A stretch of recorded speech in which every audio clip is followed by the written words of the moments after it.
And it is another edition of Sports Talk. This one coming your way on 10/7/2025.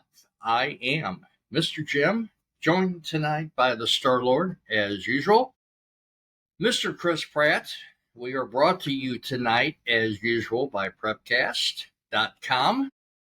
Again, wave the cup here. Watch it now or watch it later. A lot going on with Prepcast. Hockey is forthcoming soon at this point. Prepcast.com. Watch it now or watch it later. Also, Mr. Kim Hamilton sponsors part of the Prepcast program as well. Mr. Kim Hamilton does embroidery and he does cigars. He is available at offthehookembroidery.com at 1443-226-1206.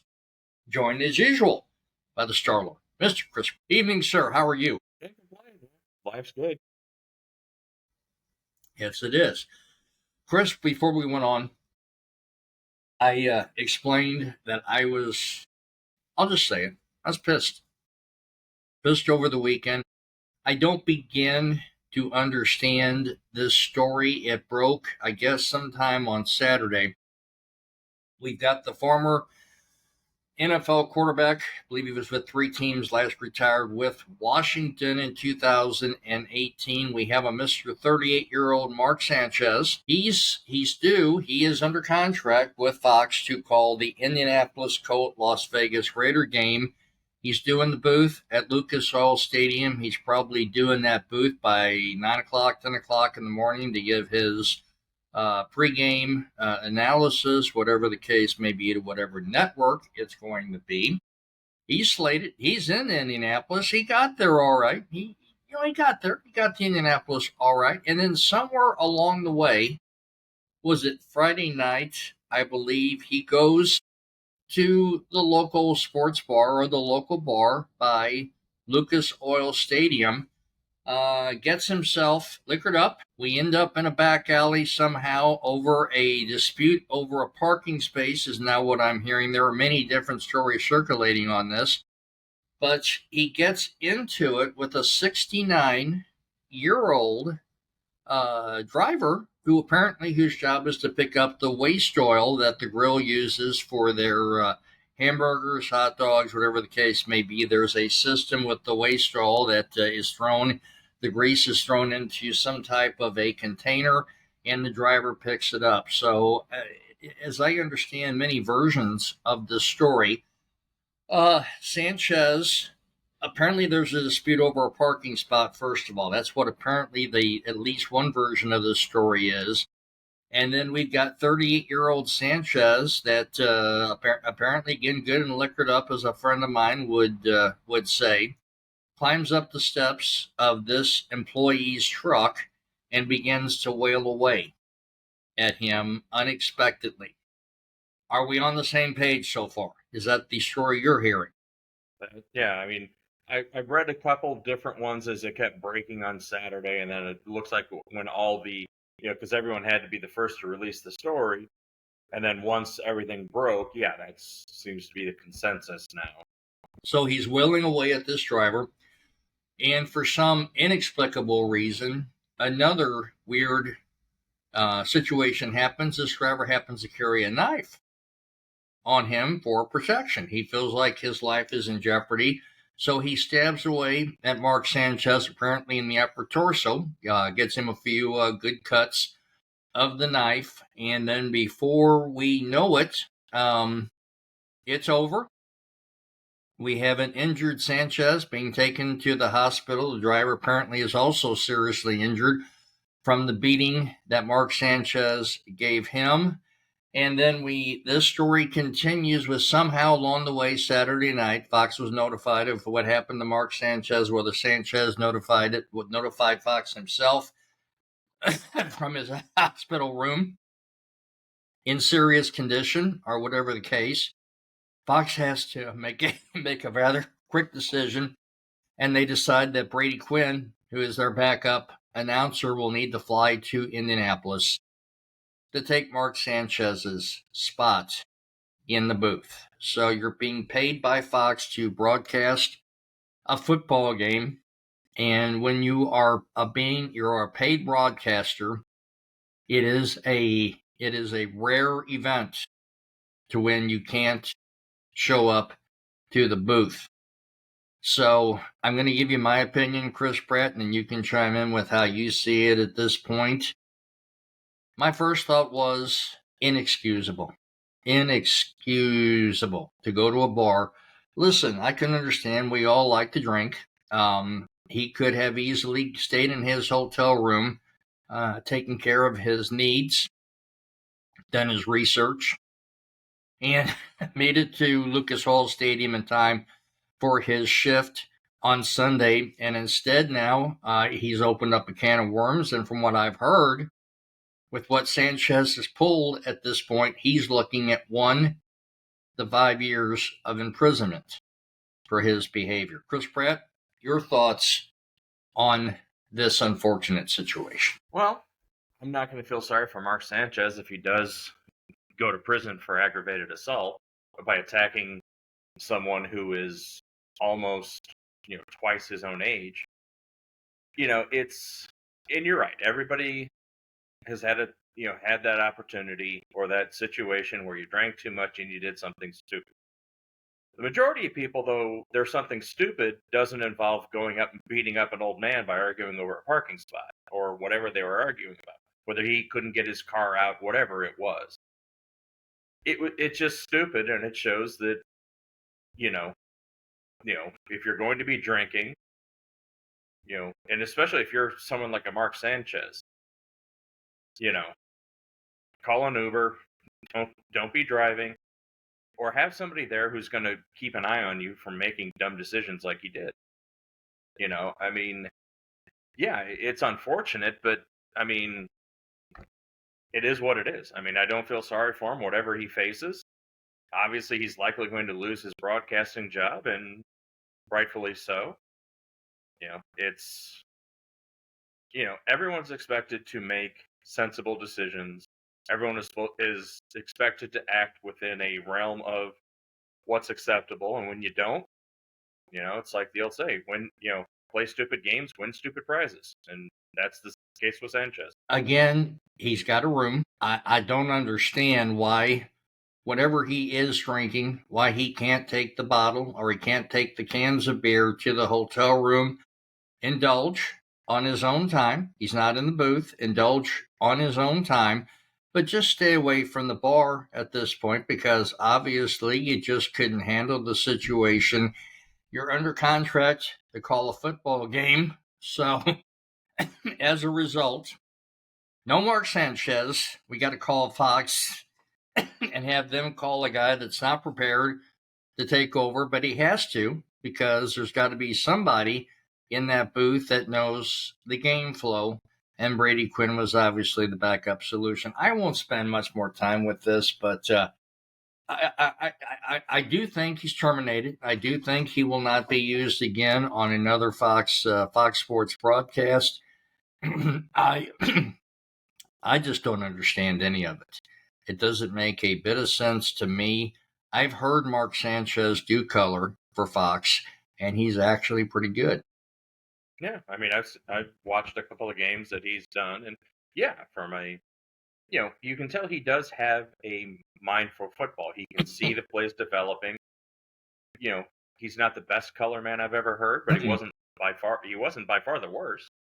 But again, it's whether he didn't know how he was going to respond, didn't realize how much he was drinking, all of that doesn't matter. The end result is you were not in control of your actions, and now you're going to pay the price for it.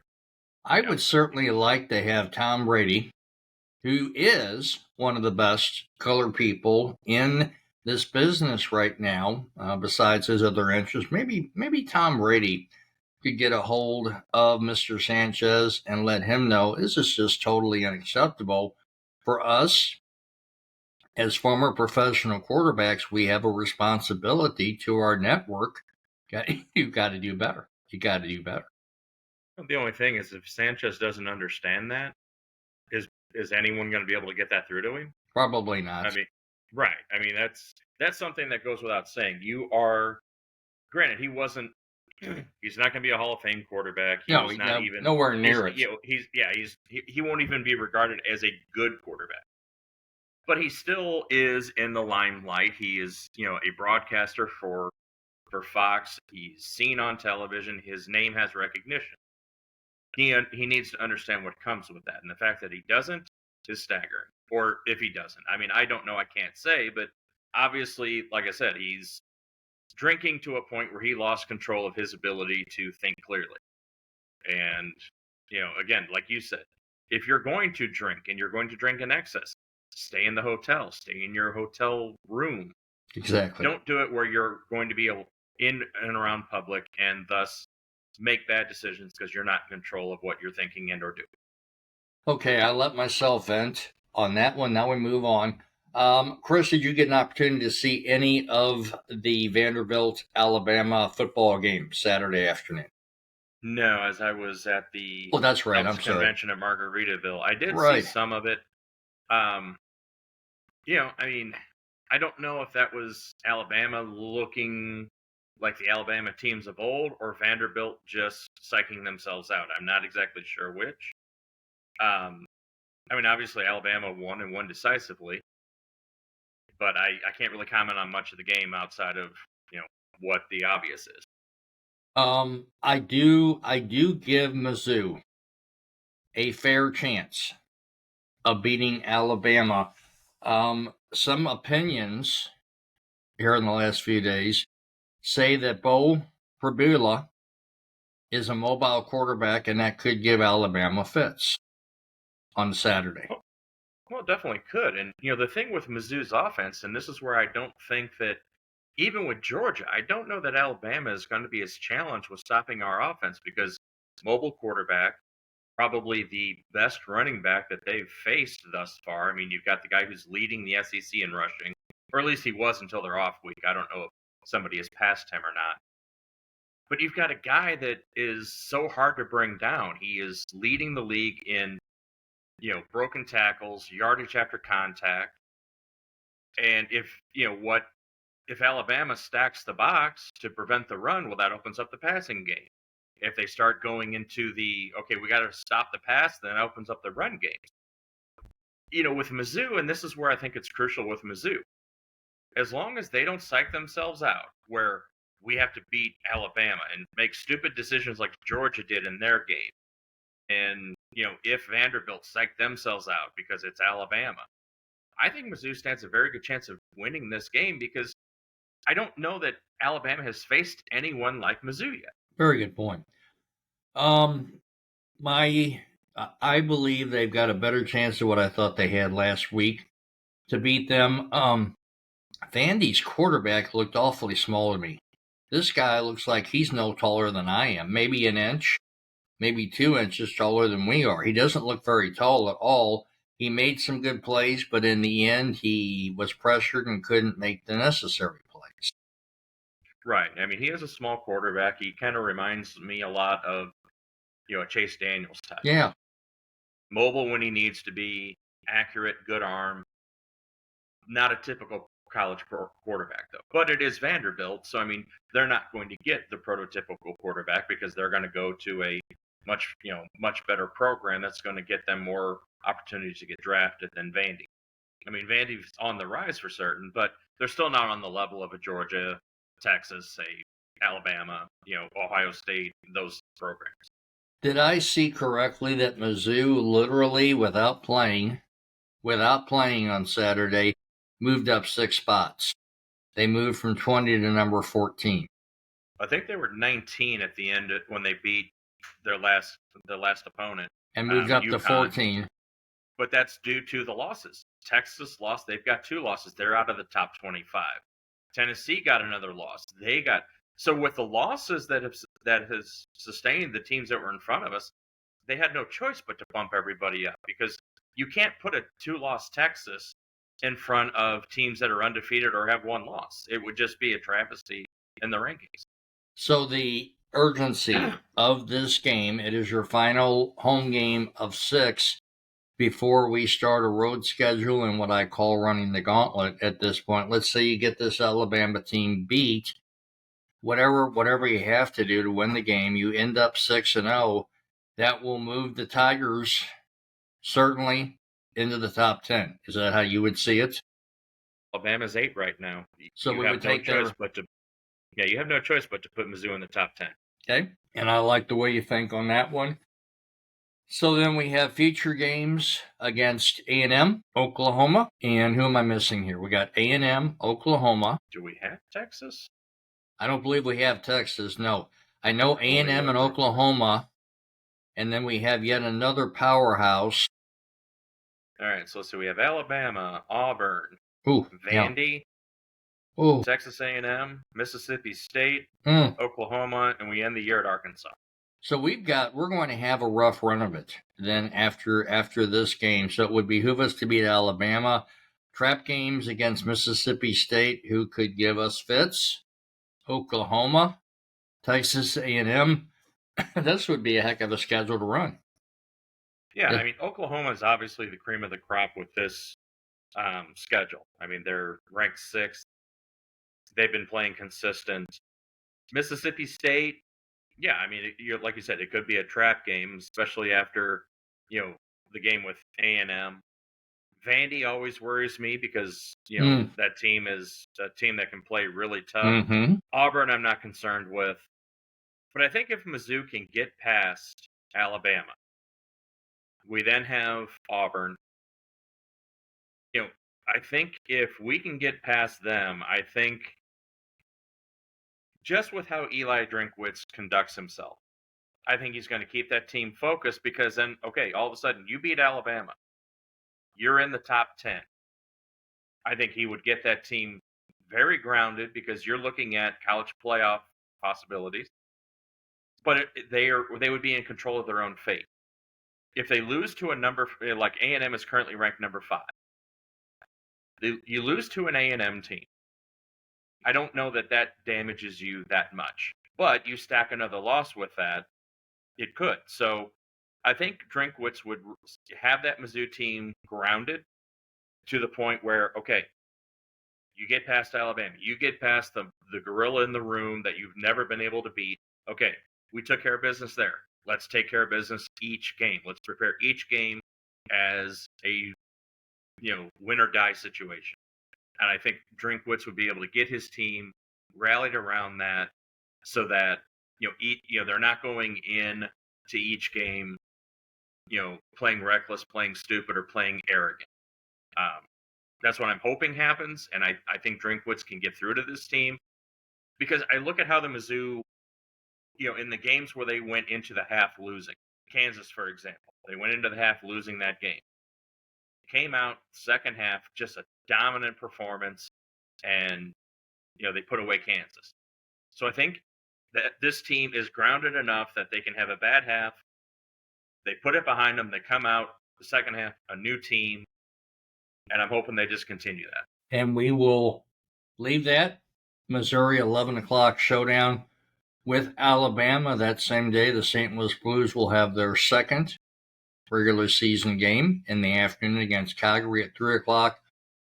Just a quick note, Chris did not realize this, haven't watched any Blues preseason games, but 2019 sensation Jordan Bennington, 0.89 goals against average in all of his preseason games. Right now, the media in St. Louis following the Blues say Jordan Bennington's the best he's ever looked. Right now, at the age of 32, should be a barn burner against Minnesota on Thursday night as the Blues open the regular season schedule. I want to get away from that, though. You had something on your mind, and that you're smiling. Talk to us, LeBron James. What is on Chris Pratt's mind? What is on the Star-Lord's mind regarding Mr. LeBron James tonight? So, I have the ESPN app on my phone, as most sports fans would, and it keeps going off LeBron James decision number 2. And obviously, I don't know of anyone that has a bigger ego than LeBron James to sit there and, call a press conference over such a trivial thing. But it also shows just how pathetic the sports media is, that they hang on the word of this guy. And I know everyone was thinking that he's suddenly going to announce his retirement. But no, this egotist takes the time to launch this whole media, frenzy just to announce that he's partnered with Hennessy, the whiskey manufacturer, that he's going to have special bottles featuring him. To me, I'm like, this guy is no longer the best basketball player in the league. He hasn't been for several years. Why the sports media follows this guy like he is the second coming of Michael Jordan, or the second coming of God, for that matter?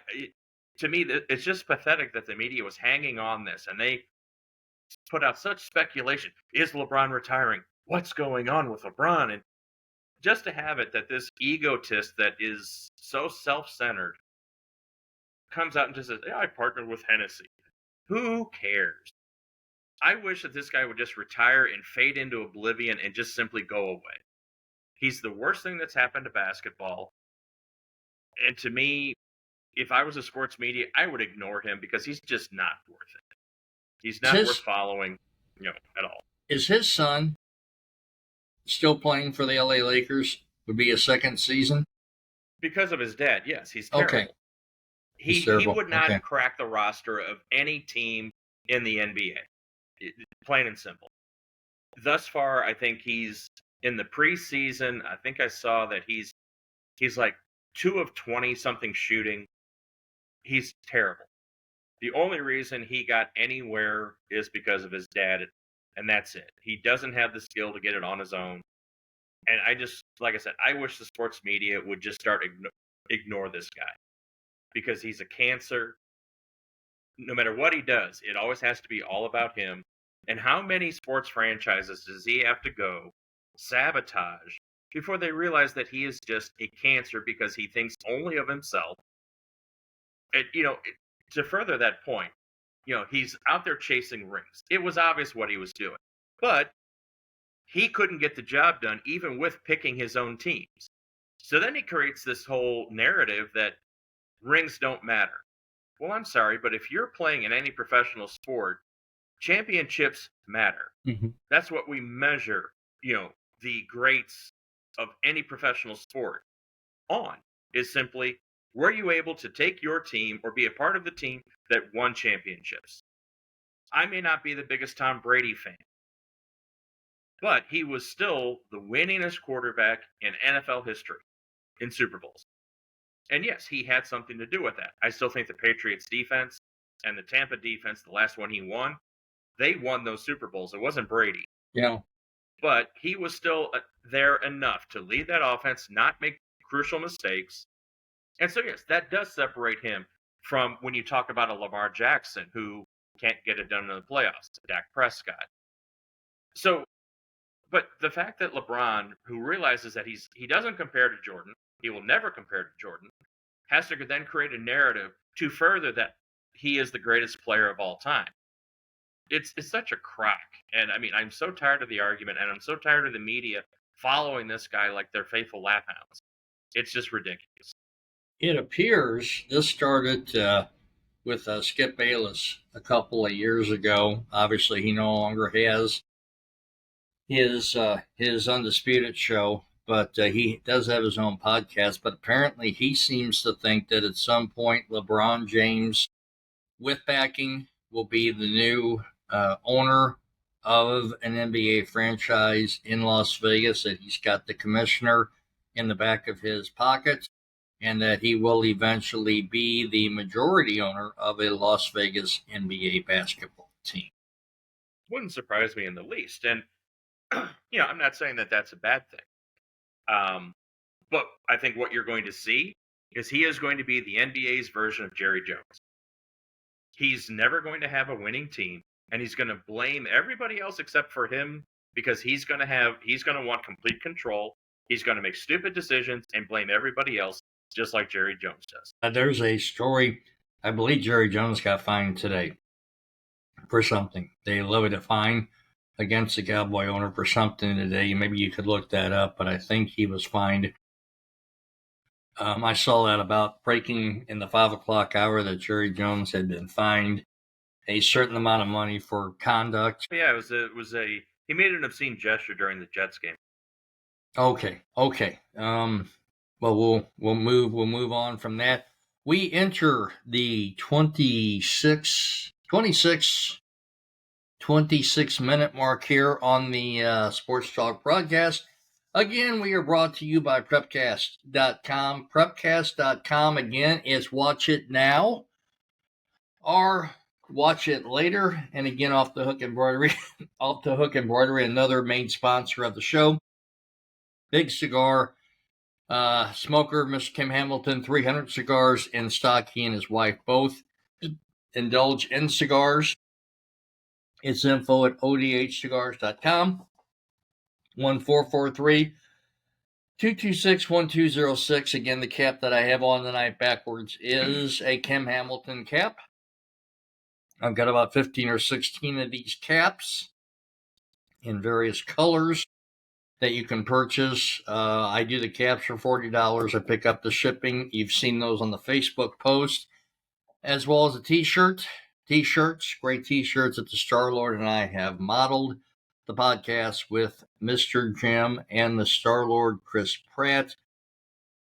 I had hoped to get conversations up and going. Chris, the person who I was going to get the conversations up and going with, has run into some back problems at this point, and she has delayed her appearance till sometime in January. So at some point, we'll get the conversations program back up and going.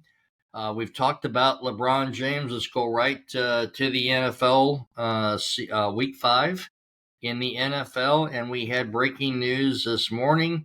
Not that it set the world on fire at this point. The Cincinnati Bengals, frustrated with Jake Browning trying to drive their team. They make a deal with the Cleveland Browns today. The veteran Joe Flacco goes to Cincinnati, and I'm assuming taking over that offense. I believe Cincinnati picked up a 5th-round pick along with Mr. Flacco, and they give the Cleveland Browns a 6th-round draft pick. Chris Pratt, does Joe Flacco have any impact whatsoever on a fading Cincinnati Bengals offense? I have to believe that Flacco's going to be better than Browning. Browning just looked like he was completely uncomfortable. And you've got 2 of the best receivers in the league, and yet you couldn't connect with them. Now, granted, their offensive line is nothing spectacular, but I have to believe that one thing I will say with Flacco is that when you measure a quarterback's football intelligence, he has it. I think he's going to go in and he is going to he's going to pick up the playbook. And I think if Cincinnati's offensive coordinator is smart, they're going to develop a game around Flacco's strength. And that's going to be, probably a short game, because with their offensive line, Flacco's not mobile. He's not going to be able to outrun defenders. So it's going to be your 10 to 15 yard. That's the extent of the pass plays. But at this point, because Browning can't connect with anybody. Now, he did look better Sunday than he had in any of his previous starts. He actually did lead them, and they did score more points than I was expecting. I know I was watching the game, and I think it was 21 or 24-3, and then all of a sudden, when they show the score, Cincinnati had scored 24 points, still losing, but they actually scored points. We said that our last podcast that Cincinnati had to do something, and they had to go out and get a quarterback. That much was obvious. Who were they going to get? I don't know, but who was the one team that had a surplus of quarterbacks? Cleveland. Gabriel's now the starter. I'm assuming that means Shedeur Sanders is the backup. They've cut everybody else. I know at one point I said, go out and get Kenny Pickett or somebody like that. Because I figured Pickett would be a better pickup than Flacco would be, just because of Flacco's age. Obviously, Flacco, I expect him to do a better job, but is it too little too late to say the Cincinnati season? Who knows? I mean, they've got an uphill battle, but right now, their division is not setting any, there's no real powerhouse in that. The Ravens are scuffling majorly. That's a team that can put together a 4 to 5 game win streak is right there in the neck of it. So, it's it'll be interesting. Got an interesting year underway. Mac Jones in San Francisco, leading them in the place of Brock Purdy, who's fighting through injury at this point. Washington got back on the winning path against the LA Chargers on Sunday. What else did we have? Minnesota with the victory over in England, if I'm Both not undefeated mistaken. teams went down, Philly and Buffalo. Philly and Buffalo both went down. The Buffalo game, quite a surprise there with New England, their quarterback, huh? Getting the job done. Not so much the quarterback. I think that their quarterback is, he's on that verge. He just hasn't had much to work with. But I think he's going to be a very good quarterback in the years to come.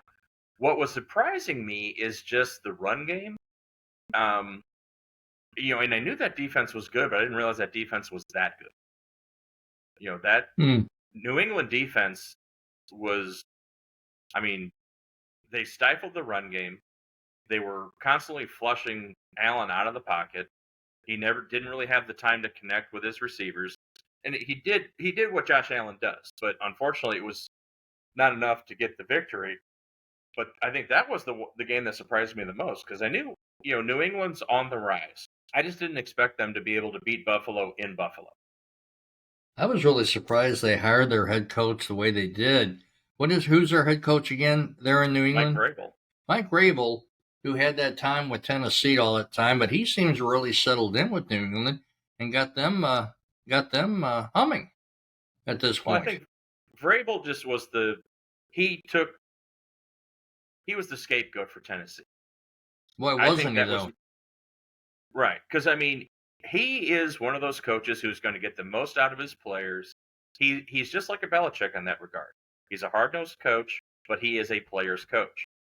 He worked with what he had in Tennessee. Unfortunately, it was Tennessee making bad draft decisions, and that team that was a perennial AFC powerhouse fell off the map and is now in a rebuild. And then we had last night Jacksonville beating the Kansas City Chiefs at their own game, so to speak. The Chiefs leave the Jacksonville Jaguars enough time, and Mr. Long-haired Trevor Lawrence falls down after falling over his center, gets back up, and jogs into the end zone for a touchdown, and suddenly it's the Jaguars in control, and the Chiefs unable, not enough time to get the ball down the field. So we have a surprising Jacksonville team who I believe is now 4-1, and the Chiefs have fallen to 2-3. Chris Pratt, I personally don't believe the Kansas City Chiefs are going to get much better than where they're at right now. I think there's a lot of frustration on this team, and I think maybe that their run has come to an end. I think they will get better once they get Rashid Rice back. The problem is you've got the receiver that was, I'm drawing a mind blank on his name, but the guy who was injured we thought was going to miss was Xavier Worthy. Xavier Worthy, okay. So he comes back. He gives you a legitimate receiving threat. Kelsey is not the Kelsey of old. Yeah. You're right, and that's just simply age. He's been doing it for a very long time, but even the greats are going to diminish, and that's where Kelsey is. I'm really surprised, Chris, that Travis Kelsey came back this year. He's engaged to a very wealthy singer, in Taylor Swift. I surprised he came back this year. I don't believe he'll be with the team next year. I believe he will live. I'm not saying a shielded life. I don't think you can be married to Taylor Swift and have a shielded life, so to speak. But I think Mr. Kelsey is looking forward to a retired life from football, living and being on tour with Taylor Swift and living the life of a groupie, so to speak. And I'm really surprised he came back this year, quite honestly. Well, and obviously, I've never met Travis Kelsey, don't know how his mind works. The only thing I can say is, if you're an NFL player, and he's already proven he's a Hall of Fame tight end, There's nobody who doubts this. He's going to go down as probably one of the top 3 to 5 tight ends ever to play the game. But do you want your career to end by getting blown out in a Super Bowl? I think he looked at that team where Pacheco wasn't the same guy when he came back. So they didn't have a run game. Pacheco is now starting to show that, okay, he's going back to the Isaiah Pacheco of old. You get Rashid Rice back. So then you've got that dual receiving threat of Rashid Rice and Xavier Worthy. Both speedsters, both guys that you have to watch. You still got the same team essentially. You lost some defenders, but your defense is still pretty sound. Why not make one last attempt? Go down in the record books as the Chiefs dynasty, winning, it would be 4 in 6 years? Yeah, they've had 2 losses. So, I mean, I think, if there was a motivating factor, that would probably be, because Kelsey does seem to be very competitive, doesn't like to lose, and I think that would be enough incentive to say, okay, let's one last run, because you're right. I don't think he's going to have enough left in the tank after this year to make another run. You have to look at, okay, Chris Jones isn't getting any younger. Yeah, they do have a young defense, but when you start losing some of the key players, yeah, I think the Chiefs' window is vastly closing. Whether or not they can pull enough together this year, the Chargers now are scuffling. They lost Hampton for the rest of the year, their star running back. So that hurts the Chargers. So the Broncos right now are the best team in the AFC West. Yes, they are. But the Chiefs, I mean, it's still the Chiefs. It's still, Andy Reid, the head coach. You still got Spagnuolo as a defensive coordinator. I still think there's enough there that they can at least make a run to get into the playoffs. And then from there, who knows? Because, it's the playoffs. And there's no team right now that has more playoff experience than the Kansas City Chiefs. They took that pounding from Philadelphia in the Super Bowl, and I think mentally, Chris Pratt, that they have not been the same. Since they took that pounding from Philadelphia in the Super Bowl, I'm not saying they won't come back at some point in the schedule. We're only 5 games in to what is, in effect, an 18-game schedule. Is an 18-game schedule in the NFL. Chris Pratt, who we talked about this every week, who right now, when we disagreed last week on the ranking system, who is Chris Pratt's number 1 team now after 5 weeks of the NFL season? I'm still going to go with Buffalo. Okay. Because that game was not a blowout. It did expose a little bit with, how to disrupt their offense, and maybe some questions with their defense as well. But I still think that team is going to, one loss, I'm not concerned about Buffalo. They played a quickly up and coming New England team with a much better than anticipated defense. The Chargers are definitely on the wane as far as being one of the best, because unless they figure out the running, unless they can have somebody who's going to pick up where Hampton left off, that's a huge blow for them. Yes, Justin Herbert's one of the best quarterbacks in the NFL, but you lose your star running back, that's going to hurt that team. The Detroit line. No, I'm going to take that back. I'm going to say Detroit is clearly the best team right now. I'm going to say Buffalo is 2, but that Detroit team, that defense is still scary. And Jared Goff, I mean, the guy has got ice in his veins. I mean, the way he goes out there, and the 2-headed monster they have in the backfield, Amon-Ra St. Brown, they've got a very skilled tight end. The other receivers are nothing to sneeze at. That team right now is just destroying everybody they face since they had that week 1 loss to Green Bay. And I don't see, they're clearly the class of the NFC, unless something drastic happens. I still think that in the AFC, with all the scuffling, it's still Buffalo's, division. It's still, it's still their league to take. And then, you've got a lot of filtering between the other teams. Green Bay gets beat by Cleveland, so that's Okay, we're not sure about that. And they've got the Injuries are starting to mount up with some other teams. The only teams I would say that are done are obviously Carolina, just never got out of the gate. Cleveland is not going to factor in. I don't think Baltimore is going to factor into anything. That team is, because right now, nobody without Jackson in there. I thought, okay, Mark Henry's going to start having better games because they're going to feed him the ball. Nobody respects their receivers enough so they can still stack the box to take away Derrick Henry, but they're not beating him with their passing game. So it's you've got still the two teams, Detroit and the Bills, that are head and shoulders above everybody else. And then you've got a whole lot of teams. I think what's interesting is you've got New England that's up and coming. I didn't realize Jacksonville's defense was that good. You've got the Broncos that are a very sound team. So there's a whole lot of teams that I think are going to just do this the rest of the season. And as long as injuries don't start playing out or things like that, I think in another 4-5 weeks, I think everything's going to be pretty apparent as to what the pecking order is. I watched the Dallas New York Jet game on Sunday.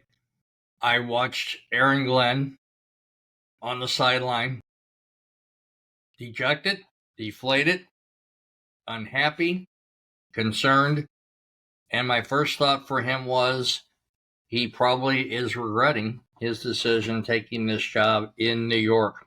Chris Pratt, is Aaron Glenn a one-year coach in New York and show him the door? We made a mistake. No, because I think Aaron Glenn is a very good football mind. I just think you look at the Jets and what does he have to work with? And and this is the Jets. They've been a bad team. They had that run where they had that just elite defense. What was it, 5 years ago, roughly? Or longer, yeah. Yeah. So then Aaron Rodgers goes. Of course, he has the Achilles injury before they can even get out of the gate. But they've got decent receivers. They've got a decent running back. But they're a team. You don't have an offensive line to protect anybody, you're not going to get anywhere. Their defense is good, but that defense gets tired because their offense cannot move the ball, cannot sustain, possession, cannot sustain minutes. That defense is out on the field for such a long time, and they just simply get gassed. And Justin Fields, in my opinion, looks absolutely lost running that offense. He looks lost. He looks frustrated when he comes off the field. Who's the backup there in New York? No idea. Is it time to go to the backup quarterback in New York and give him an opportunity? Who do we have back there? It's not Chase Daniel, is it? Is Chase Daniel still in the NFL? He is. He's a backup, but I'm trying to remember who is. Let's see. Tyrod Taylor is the backup. Oh, my God. Okay, we'll move on in that discussion. Tyrod Taylor's not the answer, obviously, so it's Justin Fields. So Aaron Glenn has inherited an impossible situation. I can honestly see them going without a win the rest of the season. Well, and I mean, this is where I don't put the fault on Aaron Glenn. He's only had one draft, where he's had any influence on the draft. I think if you give him 2 seasons where he's making the draft, he's helping with the draft decisions, evaluating talent, I think they've got the right head coach in mind. I think they just need to give him the opportunity and get away from this team that they've had that has not been able to produce anything. I think they need to draft a quarterback because Justin Fields, he was one of those option quarterbacks that just never made the transition to the NFL because he's a run first like he was in college. But the problem is you can't outrun, pro defensive players in the NFL. Even a 300-pound defensive lineman will catch you. And Justin Fields is not as accurate with his arm. And, you take away his most valuable asset, that's his speed. And whether when he was drafted to Chicago, Chicago tried to rush him along. Yep. I don't know what happened with Justin Fields. I think he's got the talent to make the conversion. I just don't know if he's ever been in the right system. Do the Dallas Cowboys, Chris Pratt, with what they've been doing. Obviously, they had to tie with Green Bay the weekend before. They smashed the New York Jets. Do you see anything there with Dak Prescott that would tell you that come playoff time, he can get this team over the initial playoff hump and compete for a Super Bowl? No, because he's doing what Dak Prescott always does. You beat the teams you're supposed to beat, but when it comes time that you're playing a playoff caliber team, they don't. Until they start beating playoff caliber teams religiously, I'm not sold. It's just like everyone's, Dak Prescott MVP. Has he done anything to warrant MVP talks? He's putting up great stats against cream puff teams. Now, granted, he played very well against Green Bay. I'll give him that. I'm not sold on Green Bay's defense, though, because, that was a game that neither team could stop the other. But Detroit smashed them. Yep. So, I mean, you get him against teams with elite defenses or even playoff caliber defenses, and look at what his numbers are there. And you tell me, does that scream MVP? Green Bay was impressed by them at the start of the season. I'm no longer impressed by them. But right now you're saying Detroit Lions are the powerhouse. Do you believe that the Detroit Lions will have enough to get to a Super Bowl this year and possibly win a Super Bowl? Well, I'll put it to you like this. Last year, they made their run with half their defensive starters on injured reserve. Right. As long as they don't suffer the injuries that they had a year prior, yes, because that team is that. I mean, Jared Goff is the right quarterback for that team. You've got two elite backs in Montgomery and Gibbs and then you've got elite wideout in Amon St. Brown. You've got the other speedster Williams. You've got their talented tight end. You can't really double cover anybody. I mean, they're double covering Amon St. Brown because you have to, but that leaves Williams open on the other side. It leaves the tight end open. You've got the running game that no one's been able to shut down, and then that defense.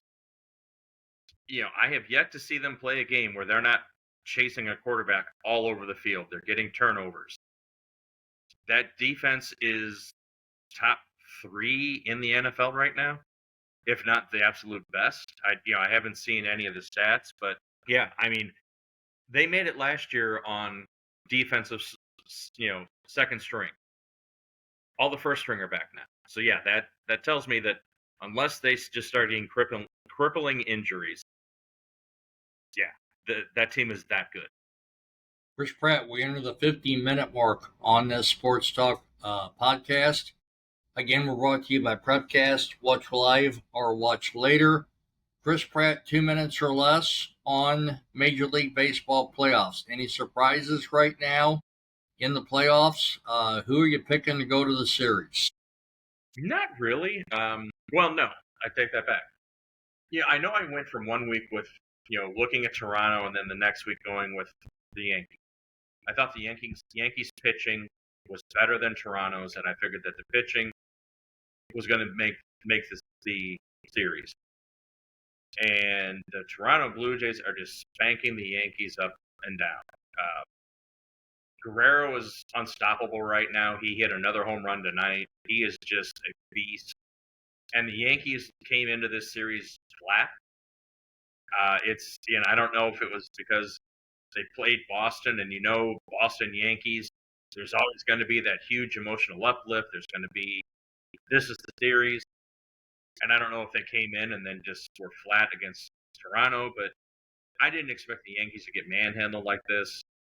The Brewers, beating up on the Cubs, I'm not surprised. Yeah. I was surprised that the Cubs got past San Diego. The other series, Seattle, that game, I think that series is going to be very good. I think that one's going to come down to the wire against two fairly evenly matched teams. The Dodgers, trying to think here. who's what all these matchups are. Because I have been so busy, I'll be the first to admit I haven't been able to see a whole lot of it. So the Mariners are up big right now, 6-1. Blue Jays, Yankees. Blue Jays are up 6-3. Yeah, and we'll take a 3 games to none lead. I think them the out. Yankees are in such a hole they're not getting out. Yeah. Mariners lead the Tigers 6-1. And then, Brewers, Cubs, and then the Phillies and the Dodgers. The Phillies are doing what the Phillies do. I saw that, Schwarber was getting booed off the field. And because, so far, Schwarber, Harper, and the other guy are 2 for 21. That's what happens when you have a guy in your lineup that you count on that bats 230, 240, as in Schwarber. Harper's doing what he does in the postseason. He disappears. So, and this is why, I find that it's insulting when people say batting average doesn't matter. If you get a guy who hits 55 home runs or 56, however many he hit in the regular season, and disappears in the postseason, well, that just shows that it's 162 games that hide the fact that he's not reliable. Let me tell you something with Bryce Harper. So, I expected the Dodgers to go up. I expected them to advance. I expected the Brewers to advance. Tigers and the Mariners I think that one still comes down to pitching, although it's much higher scoring than I thought.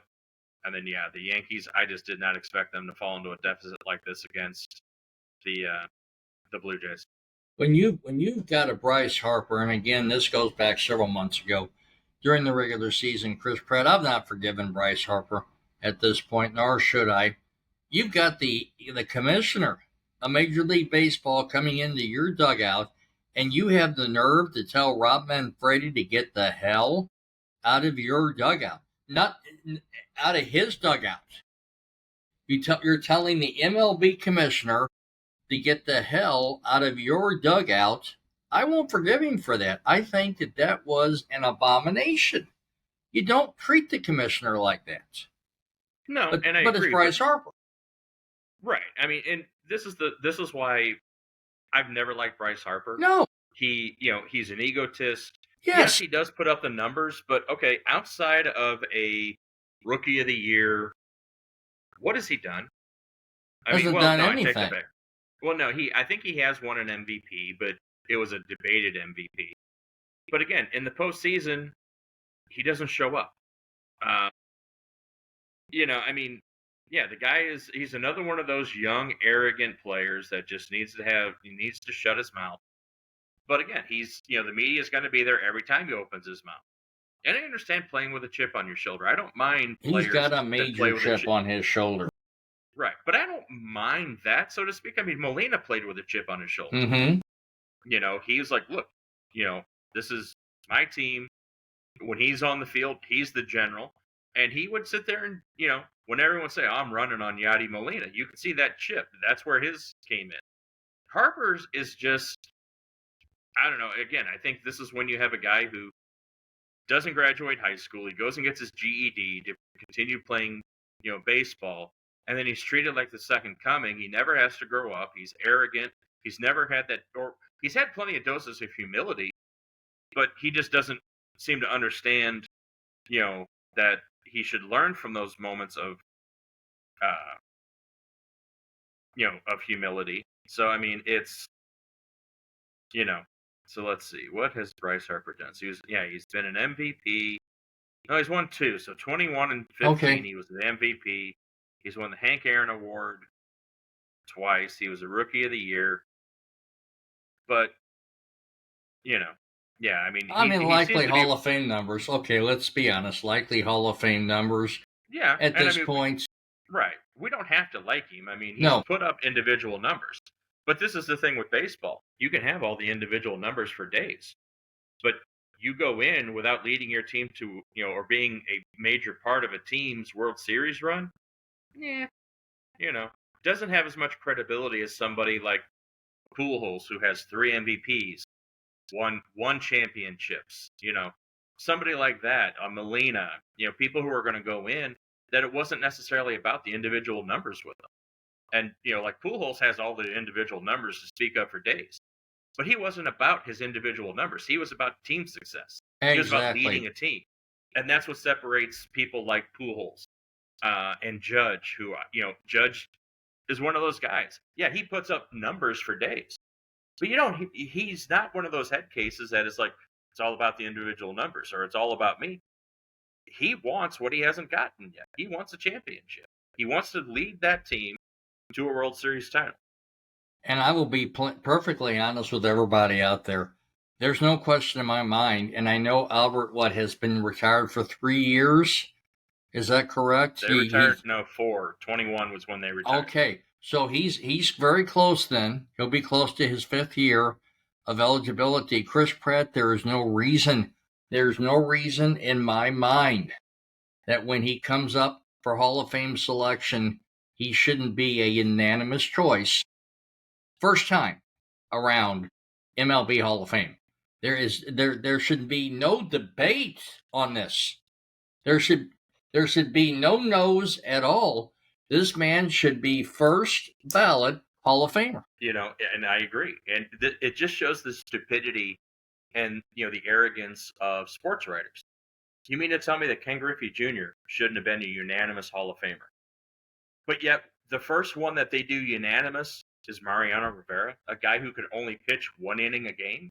Now, granted, he is arguably the best closer of all time. I'm not going to argue that. But you mean to tell me that a guy like Ken Griffey Jr., 600 and however many home runs he hit, multiple Gold Gloves, that guy wasn't a first ballot Hall of Famer? But a unanimous first ballot Hall of Famer. But Mariano Rivera was? I'm anticipating that AP does get in his first year of eligibility. I don't see how in the heck you could deny him his first year of eligibility unless you're insane. And he's going to get the votes. There is no question. Yeah. The only question is going to be whether or not the sports writers are intelligent and everybody checks his name. If there's somebody, say New York or Chicago, who doesn't check his name, that's the travesty. We know he's a first ballot Hall of Famer. He's one of only 3 players to hit 700 home runs. He is top 3 all-time in RBI. His offensive numbers alone. Rookie of the Year, 3-time MVP. Mm-hmm. He won a Gold Glove, Silver Slugger Awards. Anything that this man could have done, he did. So yeah, there's no question. First ballot, yes. He should be the second unanimous vote, by sports writers to get into the Hall of Fame. In that same year, Yachty should also be not unanimous, because I can understand there's more contention with Yachty, because he doesn't have the automatic numbers. Doesn't have 3,000 hits. Doesn't have 500 or more home runs.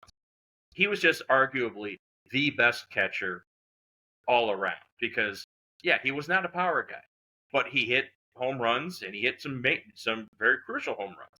He ended with over 2,000 career hits, over 1,000 RBIs. But you look at, granted, I didn't get to see much of Johnny Bench at all. I did get to see Pudge Rodriguez. I did get to see Benito Santiago, some of the other elite catchers. And I still say that, and it's not me just being a St. Louis guy, I have never seen a catcher have more baseball intelligence and control of the game defensively than Molina did. He made picking people off at first base an art. He did. And yeah, that's, so in what it'll be, I guess 2026 when they do the voting, you should have 2 Cardinals go in first ballot. And when AP gets in, Chris, I have said to myself, when AP gets in, I want to be at Cooperstown. I really physically want to be at Cooperstown, and I want to hear that speech from one of my favorite Cardinal players of all time, Chris Pratt. We run at 1 hour and 1 minute. In 4 minutes or less, how do you see our 2025, 2026 St. Louis Blues 2 days from the home opener? I see that we're not losing any of the major pieces. I think the Blues are going to be a very dangerous team. With hockey, you always, run the risk of losing, people to injury. But I think that this team is going to be one of the odds-on, favorites for a playoff team. Bennington, as you said, so far is looking like he is just, and I don't know if it was Unbelievable. conditioning. I don't know, maybe he changed something in the offseason, but yeah, if he comes in, because the knock on Bennington would be that he would have stellar games, and then he'd have that game where he'd let 5 or 6 goals go through. If he is eliminating that, and then he is just playing top notch throughout every game he's out there, and can put a season together like you would expect the great goaltenders, Patrick Waugh, Richter, and these other guys. If he can do that, yeah, I mean, you're looking at a Blues team that have got scores. We've got good defensemen. We could be a team that looks at top overall team in hockey. The Jamie Rivers said of Jordan Bennington, I've walked with this guy down the streets to get a cup of coffee. He says this guy does his homework. He does his research on his position. Jamie Rivers feels like, and I have to agree with this. My God, if you can look behind my back and you won't see it, but I've got a picture. I've got the poster. I've got it up on my wall of Bennington holding up the Stanley Cup in 2019. I said one game in to his career, Chris Pratt, this guy is the real stuff. He's going to take us to the Stanley Cup, and he did. He is my all-time, well, other than Gary Unger, he's my all-time Blues favorite player at this point.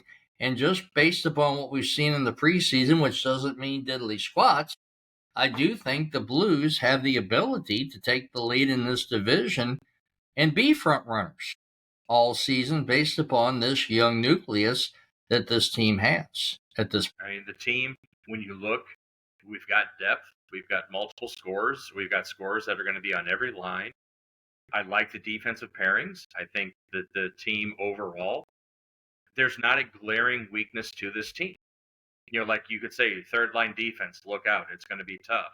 I don't see that, that hole that we've had in prior Blues teams since the Stanley Cup. And like I said, unless there's some just major injuries, I think the Blues are going to be one of the teams to look out for, simply because the talent that's on this team, and it's all young talent that's hungry. And he just, I'm trying to think of, let me see if I can find it here, because I can't really think. Let's see. Dvorsky went down. Yeah. Okay. Yeah. He just hasn't. Well, it's just he hasn't. Well, it's either a combination of Snuggerud just outplayed him, which is highly likely, or that Dvorsky just hasn't yet made the transition. I haven't seen enough of Dvorsky to be able to render an intelligent opinion on it. But we know what Snuggerud can do. I mean, the guy had very little experience and came into the playoffs and was a major player on that Blues playoff run. He was scoring goals. He's taking shots. So, I mean, I think it's just a matter that, if you've got Snuggerud, and I don't think Dvorsky played it well enough to unseat any of the veterans on the team. So, yeah, I mean, it's, in hockey, I mean, you don't have the large rosters, so it's either you play to a level that they keep you aboard, or you get sent down. I mean, just like any professional sport. But you had Dvorsky, who everyone's saying, oh, this guy's going to be great. Never really materialized. He didn't play horrible, but as soon as Snuggerud came in, and here's the difference, I think, with a lot of young players. I think they get intimidated with, okay, I'm on the big team, I'm on the pro team. And they're worried about making the glaring mistakes. They're worried about, am I playing well enough to be, remain here? Am I going to sit down? And then you have the Snuggeruds who just say, this spot's mine. And they don't want to give it up. And they, you can just tell there's that mental edge that players like Snuggerud have that Dvorsky simply doesn't have yet. That's why, we're so high on Snuggerud, because he came in and said, this position is mine. No one's taking it from me. And he played up to what his expectations were. He wasn't worried about, am I going to get set down? He just played to a level, you're not going to send me down. I can see that. I mean, Thomas, especially in the playoffs, and this is something that you and I commented about, where Thomas was looking to pass the puck rather than take the shots. I think Thomas is more comfortable being the assist guy, setting up the play. He doesn't want to be that guy taking that shot, which is fine as long as you've got the guys on your line or that is in the game with you that are going to be the goal scorers. Because, I mean, Thomas at one point was considered one of the top goal scoring prospects on the team. But if he wants to be regulated now to the guy who's setting everything up, I'm okay with that because we do have the scorers on the team. I haven't looked specifically, but I know just Fanatics, what they want for anything is just highly inflated. I mean, it's hard to justify paying that much for, right? Yeah. Well, I mean, there's people who do, and there's people who also who don't have that money but are going to spend it. Yeah, they'll spend it anyway because. But I mean, yeah, I mean, people like you and I mean, yeah, I mean, I own. Well, I'm very picky with jerseys. Like, I have one Cardinals jersey. I have Stan Musial. That's the only Cardinal jersey I will ever own because to me, for me to have a jersey of any player, they need to start and end their careers with that team. Pujols had the chance, didn't want it. If I would probably get a Bob Gibson, I would probably get a Lou Brock, but yeah, right. But the thing is with a lot of jerseys and why I won't go out and buy, just every big player that has come into any of our sports franchises. All right, how long is this guy going to be here? Because there is no longevity with a lot of players anymore. They're going to go for the higher contract. They're going to get lured away instead of being loyal to their team, thus making their jerseys not worth buying. So, I mean, I will admit, and maybe I don't think it's just what I expect out of a pro athlete. If I'm going to spend that much money on a jersey, $100+ on a jersey, you better be with the team for a while. I don't want to waste my money on a jersey and you're going to leave within a short proximity of time. Hopefully, two guys who have not been signed yet. McGreevy cracks the starting lineup. I think Liberatore stays in, but he's going to be like a number 5 starter. I don't think Palante is there anymore. Yeah. And then we'll see about Sonny Gray. I know they're looking potentially, but I don't know. I don't know if anybody wants to pick up Gray's contract. And I think his contract isn't that inflated. So I think if they go out and spend the money and either through trades or get 2 top of the line starters, I'd be happy with Sonny Gray as your number 3, McGreevy number 4, and Liberatore number 5. I don't think it's a matter that he doesn't want to be part of it. I think that's where people are making more out of his comments. He said, and just like the same thing with Wilson Contreras.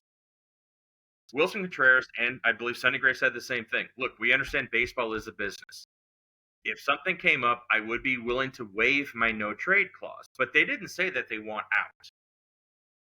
Wilson Contreras has made it perfectly well known. He wants to stay in St. Louis. He wants to win here. But he understands baseball is a business. Sonny Gray's comments were just like, look, if the right deal came up for me, would I consider waiving my no trade clause? And he said yes. Because I think Gray understands that his playing days are diminishing rapidly. He's older. He's an older guy for a starter. Who knows how many quality years he's going to have left. So if he was to be traded to a team that is a perennial playoff team or somebody that's going to have a shot at winning a World Series, if I'm Sonny Gray, I'm going to take that opportunity because that's the one thing I haven't won yet. I haven't won a World Series. But I don't think he's just going to jump ship to anywhere because why? Why would you go to another team that isn't going to, be a playoff caliber team just to leave St. Louis when you've got, a team that, if they do the right moves, the fans will come back. You'll enjoy playing in he enjoys playing in St. Louis. But, it's, if you want to call it a rebuild, I still don't think it's a rebuild necessarily. I think we're 3 to 4 players away of being a very competitive team in the NL Central. Because I think we have enough talent. We just need to supplement. We need a power hitting outfielder. And we need at least 2, top of the line starters. I'm going to say yes, but I hope it's no. Only because the Cardinals seem to love him. Cardinals management and ownership seem to love him. I don't know why. I'm going to say yes only because the Cardinals have had this propensity of holding on to talent too long when they should dismiss it. I'm going to say no. I think he's going to be put into a trade package. I think he's going to be here because I don't think, well, he only is a Cardinal if the Cardinals are not willing to eat the majority of his contract, because that's the only way Arenado gets dealt. Nobody is going to want a guy making his money that right now is showing that his offense is a liability. Defensively, he's still there. I'm not going to say anything about his defense, but you're being paid as a 30, a guy who's going to hit 280, 30 home runs, and 100 RBIs, not somebody who's realistically batting 230 to 240, hitting 10 to 12 home runs, and getting 60 RBIs. No, we'll see how the baseball, obviously a week from now, the championship game should be decided, or largely should be decided, and kind of make some predictions there, and maybe talk about Cy Youngs, who we see as Cy Youngs, MVPs, who we see as Rookie of the Year. And then we can analyze, hopefully what will be a Mizzou win over Alabama. Take care.